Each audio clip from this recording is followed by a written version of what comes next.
Ya, ini yang kemudian ramai kembali di media sosial meskipun juga informasinya laporan terhadap penganiayaan ini kan terjadi pada 4 bulan yang lalu. Kenapa 21 kemudian Desember 2022. betul, kenapa kemudian baru diproses saat ini, itu yang juga menjadi pertanyaan besar. Apakah betul ada pembiaran dari seorang oknum polisi yang bersangkutan, ayah dari pelaku penganiayaan gitu, Vi? Ya tapi meskipun kita juga patut apresiasi juga dong, ya kan. Terlepas apresiasi ini mungkin karena viral juga gitu. Karena apa yang kita ketahui status tersangka sudah ditetapkan terhadap anak dari AKBP Hairudin Hasibuan ini. Tapi juga sang ayah pun juga sudah dicopot dari jabatan dan dipatsuskan Ya, di karena tempat melalui khusus. sidang etik terlebih dahulu kan. Ya, langsung Betul. saja kita coba akan bahas hal ini pemirsa bersama dengan sejumlah narasumber kami. Sudah terhubung melalui sambungan Zoom. Ada Pak Sugeng Teguh Santoso, Ketua Indonesia Police Watch. Selamat pagi, Assalamualaikum Pak Sugeng. Waalaikumsalam Mbak Maria, dan selamat pagi juga Mas Arief. Selamat pagi. Salam sehat. Halo? Selamat Ya. pagi. Maaf lahir batin, Pak Sugeng. Pak izin Pak Sugeng. Dan juga ada Kabid Humas Polda Sumatera Utara, Komisaris Besar Polisi Hadi Wahyudi. Pak Kabid, selamat pagi. Assalamualaikum, Pak Kabid. Maaf lahir batin, Pak Kabid.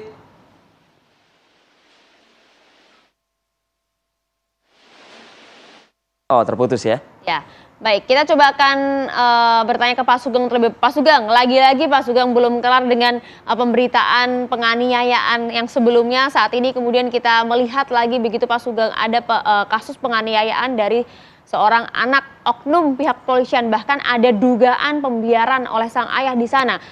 Apa yang bisa Anda baca dari sini Pak Sugeng? Ini kan kasus yang sederhana ya. Sangat elementer lah, nggak terlalu rumit gitu ya. Jadi IPW justru melihatnya dari dua aspek ini. Kalau kasus pidananya dan juga kasus kode etiknya sudah jelas lah. Ini aspeknya ada dua. Pertama adalah aspek kebiasaan ya, keterpengaruhan atau intervensi di dalam penanganan kasus-kasus yang terkait dengan keluarga polisi ya. Jadi kan itu sudah dilaporkan. Pak Sugeng, sebentar Pak Sugeng. Intervensi ini jelas terlihat menurut Anda Pak Sugeng? Ya ini kita bisa menduga ya. Jadi pertamanya begini. Ini kan dilaporkannya di Polrestabes ya. Dilaporkan ke Polrestabes terkait terduga pelakunya ini adalah seorang anak polisi. Bapaknya polisi. Kalau terjadi kemacetan, ya dikaitkan dengan sikap tindak bapaknya, dia juga akan melakukan intervensi kepada Polrestabes ya. Penyidiknya kan kalau kasat itu AKBP, walaupun kemudian Kapolrestanya itu Kombes, ya masih dalam level yang satu tingkat di atasnya, komunikasi. Itu bisa diduga ya, seperti itu. Yang kedua ini ya. Ini yang tidak selalu diingat ya, soal awareness ya. Awareness seorang anggota polisi di dalam posisi tugas dan jabatannya atau kesehariannya. Kalau orang Jawa bilang tuh begini loh, eling lan waspodo ya. Pada diri seorang polisi, dia harus eling. Ada 3 posisi yang harus dia jaga. 1, posisi sebagai warga negara saja sudah diikat oleh aturan hukum. Kedua, posisi sebagai aparat kepolisian, ada 2 yang harus dijaga. 1, keteladanan dirinya sebagai aparat. Yang kedua, soal institusinya, nama baik institusi yang harus dijaga. Ini nggak sadar nih. Kemudian waspada ya. Dia waspada bahwa dalam tindakannya dia itu disorot jutaan mata. Apalagi dalam zaman yang serba cepat informasi beredar. Kok dia tidak waspada?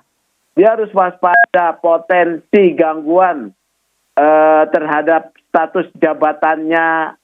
Itu bukan berasal dari luar, tetapi bisa juga dari keluarganya. Tindak tanduk keluarganya. Karena itu di dalam peraturan kepala kepolisian diatur dalam etika kepribadian. Dia harus menjaga perilaku anggota keluarganya. Ini yang nggak sadar-sadar ini ya. Bahkan perwira menengah lagi. saya bingung melihat seperti ini. Oke. Sumatera Utara banyak terjadi seperti Iya, ini betul. ya. Gitu. Pak Sugeng. Itu Mas, ya. Pak Sugeng, ini kasus terjadi atau sudah dilaporkan 21 Desember 2022 dan kita sudah ketahui ada progresnya kemarin beberapa hari lalu di Polda Sumatera Utara memakan waktu 4 bulan. Pernyataan Pak Sugeng tadi ini kasus yang elementer kata Pak Sugeng. Ini kemudian menimbulkan persepsi yang berbeda. Netizen, politisi, ini semua memberikan komentar-komentar. Seperti ada intervensi atau ada yang mempengaruhi dan lain sebagainya. Anda melihatnya seperti itu juga kah? Iya, tadi kan saya sudah katakan, ketika ditangani di Polrestabes, ini dugaan intervensi kuat sehingga jalannya kasus itu merangkak, ya. Karena saya bilang kasus elementer. Ini kasus penganiayaan kok pembuktiannya sederhana. Ada pelapor korban, ada pelaku, ada saksi, ada barang bukti. Cukup dengan 2 alat bukti saja sudah bisa ditetapkan tersangka, ya. Sudah bisa dilakukan tindakan kepolisian. Ya, enggak dilakukan, ya. Oleh karena itu ketika ini viral kemudian diproses cepat oleh Polda Sumatera Utara, kita harus apresiasi, ya. Kenapa apresiasi? Begini loh. Polda Sumatera Utara tidak bisa serta-merta ya mengambil alih kasus yang ditangani oleh Polrestabes. Karena Polda Sumatera Utara, karena Polrestabes yang ditangani oleh penyidik itu punya independensi.